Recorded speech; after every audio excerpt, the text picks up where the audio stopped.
Here we are.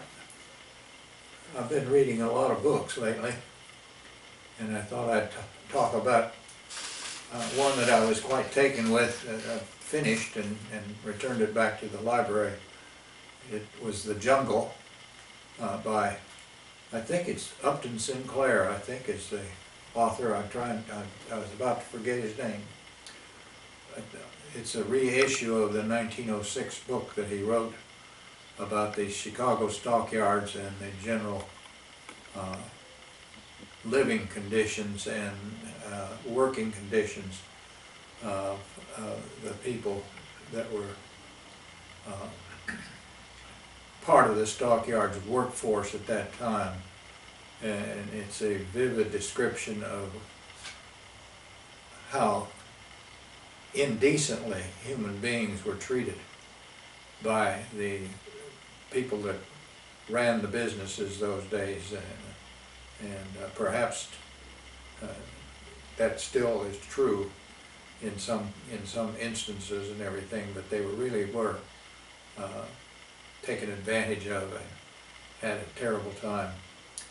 This follows particularly the life of one immigrant who settled in the area of the stockyards from Lithuania.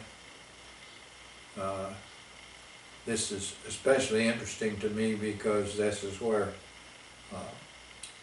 Steve's second wife, Deb, is from. She grew up in Bridgeport, which is the old stockyards area generally, and she's very familiar with what went on then and since, and how the different ethnic groups are still evident in that area of Chicago, although the stockyards no longer exist as a going concern where you ship cattle and hogs and sheep and poultry and God knows what else.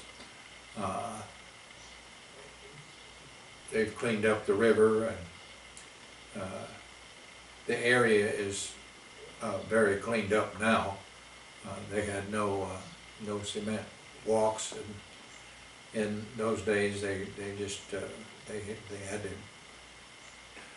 deal with the mud and the filth and the slops and whatever. People who owned houses would rent them out to unsuspecting people and